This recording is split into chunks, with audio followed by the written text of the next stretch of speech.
얼마 전에 마이크로소프트에서 AI 과잉 투자 발언한 이후로 엔비디아 주가가 상당히 안 좋은데 지금 저점 매수할 때인지 아니면 지금이라도 다 팔아야 되는 때인지에 대해서 제 의견을 한번 얘기해 볼까 합니다. 얼마 전에 그 사티아 나델라죠, CEO.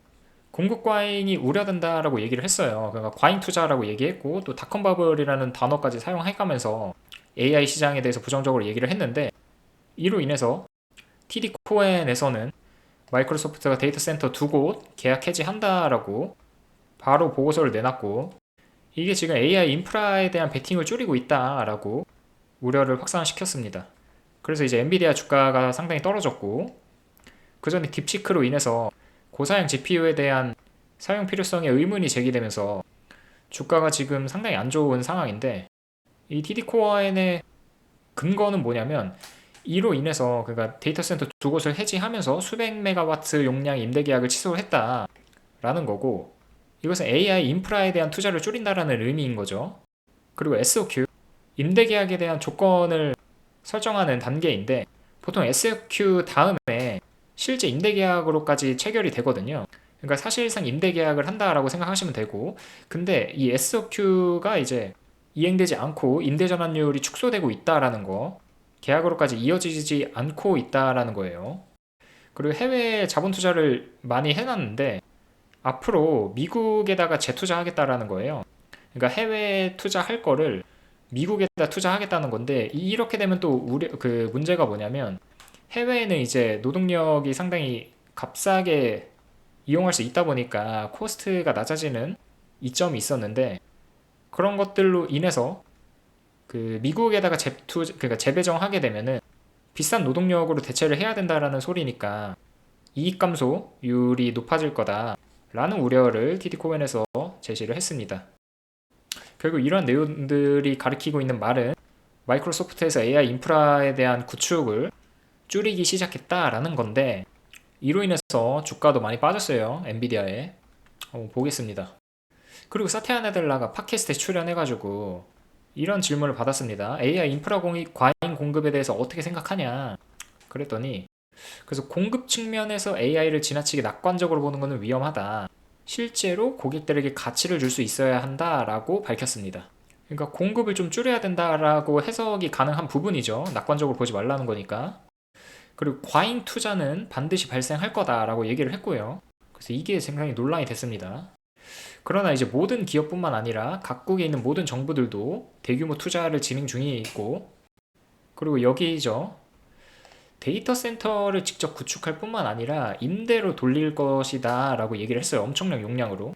그러니까 이제 TD코엔에서는 이제 AI 인프라 구축에 대한 투자를 줄이고 임대로 전환한다라는 거니까 또 기존에 두 개의 데이터 그 센터 계약 해지도 했고 그래서 이 AI 인프라 관련된 투자를 줄이는 거 아니냐라고 해석을 했거든요.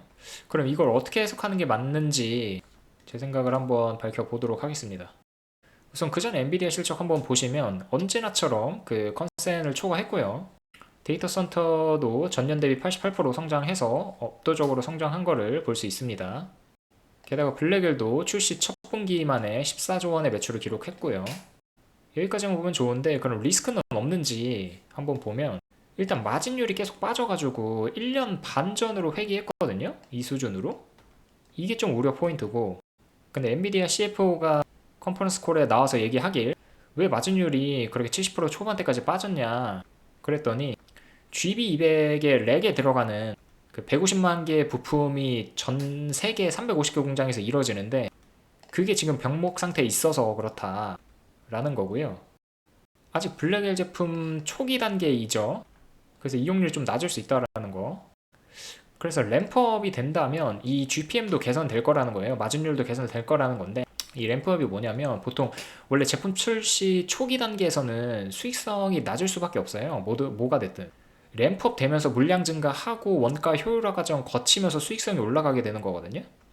그래서 그런 과정이 수반된다면 이제 개선이 될 거라는 거예요. 하반기나 연말부터 해가지고 70% 중반대까지로. 이 부분에 대해서는 그렇게 해명을 했습니다. 그 두 번째 우려는 중국 수출 규제로 매출이 감소하고 더 감소할 게 아니냐라는 건데 제가 생각했을 때는 일단 뭐 중국 비중이 늘어나고 있긴 해요. 지금까지 보시면 이 파란색이 중국 비중인데 늘어나고 있는데 전체 데이터 센터 매출에서. 근데 현재는 수출 통제가 시작한 직후보다 훨씬 낮게 유지 중에 있습니다. 이런 수출 규제에 대한 규정 변화가 없는 이상 지금도 낮은데 이보다 더 낮아지진 않을 거라고 보고요. 중국 수출 규제가 데이터 센터 매출에 미치는 영향은 미미할 거다라고 생각합니다. 그리고 이제 절대적으로 이익 상향이 이뤄질 걸로 보여요. 상대적으로는 이제 뭐 마진율이 아까도 보셨지만 계속 떨어지고 매출 증가율은 점점 둔화되고 뭐 이러지만 기업이 거두는 이익 자체, 그 절대적인 이익 자체는 계속해서 성장할 걸로 보이거든요. 왜냐면 이 블랙엘이라는 게 집약 분산 추론이 모두 우수합니다. 훈련 성능 기존 대비 몇 배가 좋고요. 추론은 이제 수십 배 빠르고 처리량은 25배가 높습니다. 어떤 데이터 센터에서는 현재 뭐 분산된 형태의 추론을 원하고 어떤 데는 이제 집약된 형태의 추론을 원하고 있는데 블랙엘은 이 두 가지 모두가 우수하기 때문에 결국 B2B AI, B2B 확산이 이뤄질 걸로 보이고요. 그 올해부터 자율주행이랑 로보틱스 매출이 가파르게 성장이 예상이 됩니다. 규제 완화가 트럼프 정부 하에서 이뤄질 것으로 모두가 예상하고 있잖아요. 그로 인해서 AI 가속기에 대한 수요가 늘어날 걸로 보이고 기존보다 이제 오타가 나는데 기존보다 10배 더 많은 컴퓨팅 파워를 필요로 할 걸로 예상이 됩니다. 그 세 번째는 오픈소스 AI의 채택 효과로 인해서 그러니까 딥시크가 출현하면서 이 B2B 확산을 촉진시킬 거라고 생각하거든요. 왜냐면 그게 오픈소스형 AI형 모델인데 일반 기업들도 오픈소스형 AI 모델을 채택하면서 추론형 시장이 더 빠르게 성장할 가능성이 높다고 생각합니다. 다만 이제 고객사들의 마진 압박이 심해질 거라서 이익률 상향은 좀 어려울 수는 있을 텐데 이 매출 규모는 계속해서 커질 거니까 절대적인 이익은 계속해서 상향이 이뤄질 거다라고 생각합니다. 지금보다 펀더멘탈이 우수하다라는 뜻입니다. 12개월 선행 PER로 봐도 아직 저평가 구간에 머물러 있거든요. 이제 28, 9배 정도 돼요. 잘 나갈 때는 거의 뭐 100배 가까이 갔었죠. 22년도에. 그게 쭉 빠졌다가 올라왔는데도 아직 이 정도예요. 그러니까 저렴한 구간에 있다라는 거고요. 현재 그 유사 업종 대비해서도 29배면 상당히 저렴한 편이거든요. 퀄컴이 상대적으로 낮고 여기 AMD가 이 정도 39배, 브로드컴이 51배, ARM이 109배니까 평균 54배입니다. 그러니까 경쟁사랑 대비해서도 상당히 저평가에 있는 걸 알 수 있죠. 그리고 아까 초반부에 마이크로소프트 사티아 나델라가 이제 공급 과잉이라고 했는데 이 부분의 해석을 좀 잘해야 된다고 생각합니다. 오버빌드 이렇게 얘기했어요. I build a lot, I lease a lot. 그러니까 많이 지을 거고 많이 빌릴 거라고 한 건데 이 공급 과잉이 이뤄지게 되면 그 제3자들이 만들어 놓은 컴퓨팅 리소스를 싼 값에 이용할 수 있게 되거든요. 임대 단가가 하락하게 되니까 그거를 저렴하게 임대가 가능해지게 되는 구조인 거죠. 그렇게 되면 이제 빅테크 같이 그런 데이터 센터 리스 수요자로서는 매우 환영하는 상황이 펼쳐지게 되겠죠. 처음에는 이제 빌드를 해가지고 비용이 많이 들었는데 이제 리스를 많이 하겠다라는 거니까 상대적으로 비용이 저렴하겠죠. 근데 이제 공급 과잉이 되면은 이 데이터 센터들이 상당히 많아질 거니까 그 원래 공급이 많아지면 가격은 다운되게 돼 있잖아요.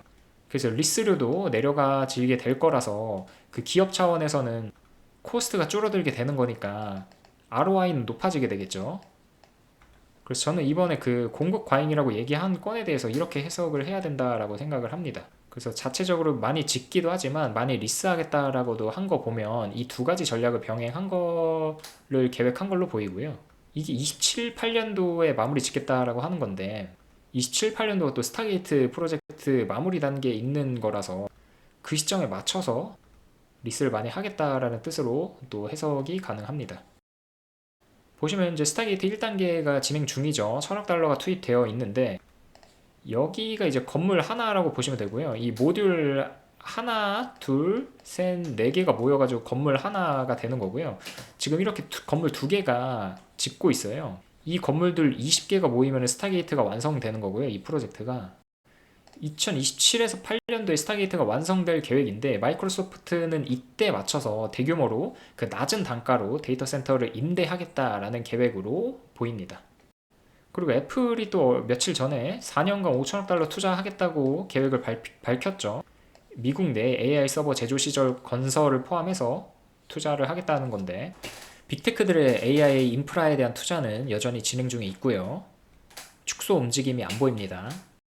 유럽에서도 데이터 센터 용량을 확대 중에 있어요. 20개국에 걸쳐서 지금 펼쳐지고 있는데, 원래는 한 1355개 정도 데이터 센터가 존재했는데 240개를 추가로 짓겠다는 거고요. 올해죠. 937메가와트 추가 용량이 증성을 될 걸로 예상하고 있습니다. 작년에 대비해서 43% 늘어난 수치예요, 무려. 작년에 655였으니까 엄청나게 증가하는 거죠. 그 규제만 해대던 유럽이 투자를 이렇게 확 늘렸다는 거는 시사하는 바가 크죠. 그리고 플루이드 스택, 여기 회사는 AI 클라우드 컴퓨팅 회사인데 그 운영 규모를 확대하기 위해서 2억 달러를 조달하겠다라고 발표를 했습니다. 그리고 100억 유로 규모의 데이터 센터를 프랑스에 건설하겠다고 했고요. 내년까지 해서. 지금 이렇게 유럽에서도 데이터 센터 용량을 확대 중에 있다라는 거. 그리고 중국 알리바바에서도 3년간 530억 달러를 투자를 하겠다고 발표를 했습니다. 그 AI랑 클라우드 인프라에 투자를 하겠다는 거고요. 지난 10년 동안 지출한 것보다 많은 수치예요, 이게. 그러니까 어마어마하죠.